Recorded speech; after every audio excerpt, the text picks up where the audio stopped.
but was it action or inaction? Was it the action of the Native Americans who came together, or the inaction of the government to stop it that has made it what it is? But you know, I have deviated. I have totally deviated, gone off on a tangent here. But I will get back around to it. But as I said, the United States, as we are told, appears to be founded on the concept of freedom of religion, freedom from illegal taxation. But look around today, right? Look around today.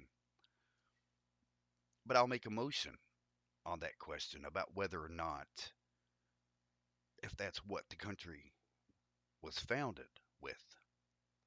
I make a motion to discover that it's no secret that war is one of the, if not the largest venues of profit there is.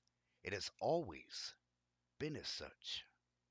Even today, if you're in the business of making anything for a government contract to serve the military, you are not going to be broke. War is money. Now, back in the day, and you can see this being depicted very easily by the most awesome film called Bury My Heart at Wounded Knee. An absolutely fascinating journey. Although I do have to admit, it's one of the weakest roles I've ever seen Adam Beach do. What he was in my dream the other night, actually last night. You know, as I say, you're playing with lucid dreams. You go many, many places. But he was flying a helicopter, so who knows, right? A whirly bird. But Bury My Heart at Wounded Knee, 2007, in which the great Wes Studi embodies the role of Wovoka Jack Wilson, who shares his vision of the ghost dance. And I'm going to take a break and I'm going to play that clip for you while I go get some more coffee. Came to me when the sun went into shadow and I lay dying. And in my death, I saw the heavens of the white robes.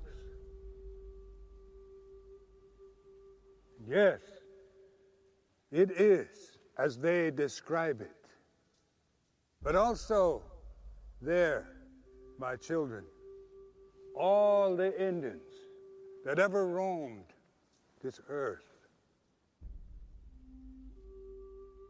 all your beloved ancestors and mine, and those young ones who were taken by the white man's diseases.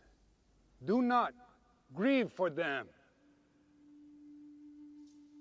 They want you to know that they are happy. Yes. And you should not grieve for yourselves, because here is what the white robes did not tell you. The white man, my children, will soon be no more.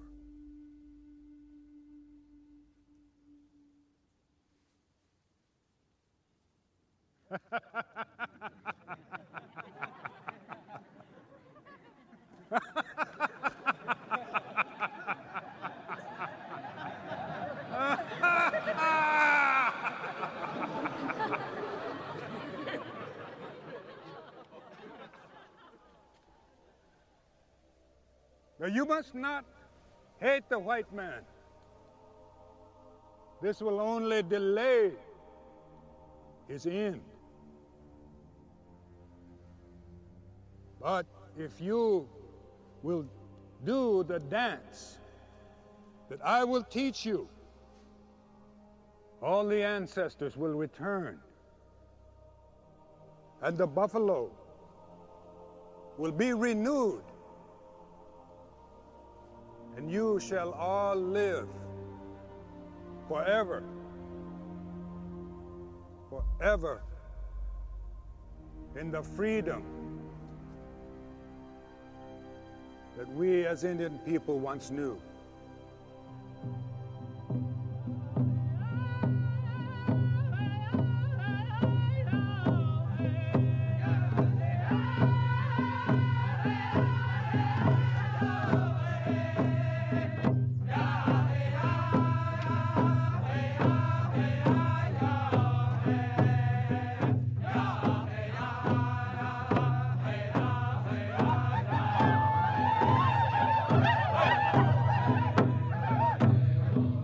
So you see, what's depicted here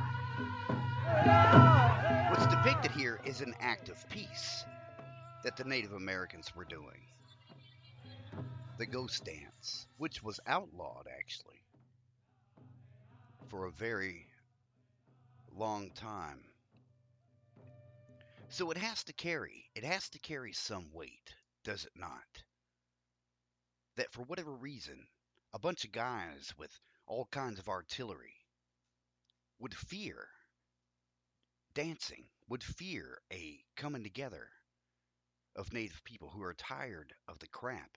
But you really need to see this movie. Wes Studi is had a chance to meet him a couple times. He's a most brilliant and awesome individual. He just transcends practically any concept I've ever conceived.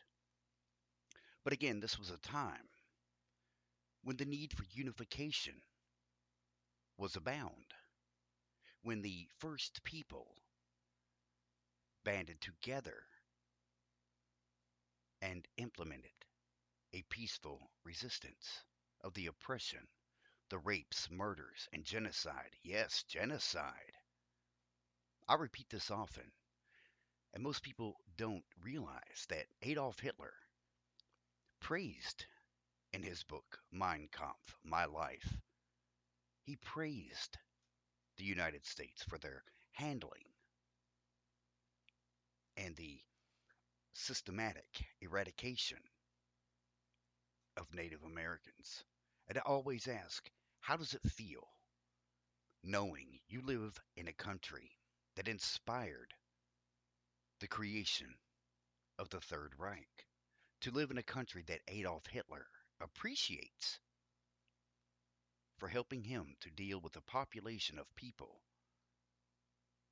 he may once have called deplorable. Am I making a pun? Well, no, I wouldn't really call it a pun. Am I making a statement? Yeah, yeah. Because everybody knows my political views, and I don't support Trump, and I never supported Hillary. They're both idiots. But of course, let's jump back. The genocide to which I am referring, the intentional spreading of smallpox and other diseases, to which Native Americans had no immunity. Sorry about that.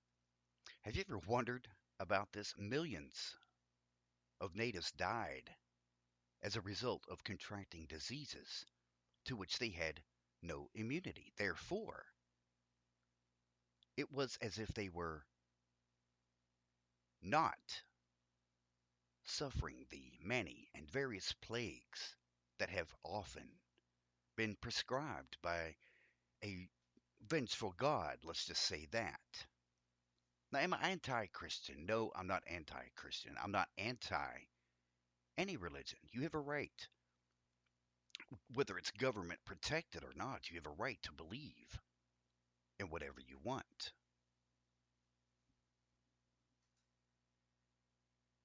But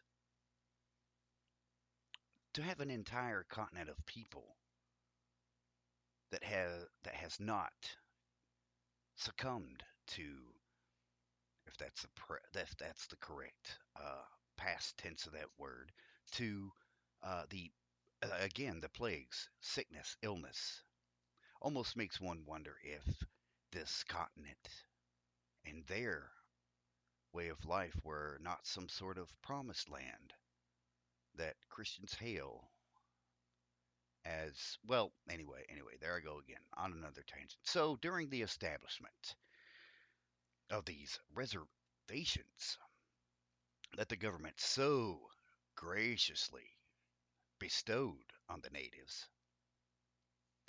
they created a police force. This is the beginning of the concept of the American divide and conquer among the indigenous, the first people. This is the beginning. They created a police force, tribal police. While this illusion here of these police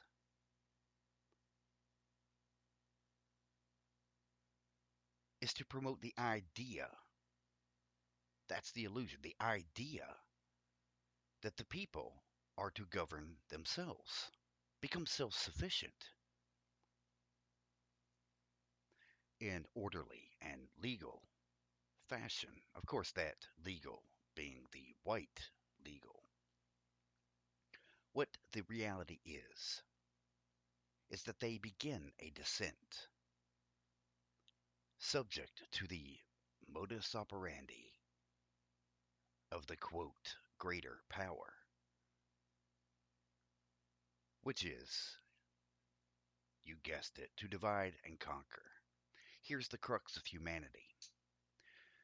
There is an innate desire to succeed, to gain power and control. It's across the board. No race is exempt from this, although I have met people who absolutely prefer to remain, let's say, invisible, not corrupted by the need for status, the need for power. And I've only met very few who can do this. Ironically, two particular individuals who will always stand out to me are my friends and family, John and Ruthie, his brother Guy and Dan, all my friends back at Leech Lake Indian Reservation. Yeah, I said two, didn't I? Well, I meant two initial. Because had it not been for John and Ruthie, what we were enduring, let's say what we were enduring there, was not exactly a welcoming, initially, a welcoming situation. If you know the term Heyoka, I have a good friend, family in fact, and his name is Dennis, and I actually referred to him for a while as the Heyoka because what the Heyoka is the trickster. It brings you or tells you one thing, and then but you realize the value of what it was for me to go there under one mindset. Now, we did some casting calls for various uh, native movies and for those who wanted to go into acting, and we did casting calls and portfolios. That's part of what we were there for. The other, as it turns out, was to learn a very, very important lesson, of which I practically forgot for a while. I became so stuck in the reality of being back here in Kentucky. I was absolutely homesick, and I still am for Leech Lake, Minnesota.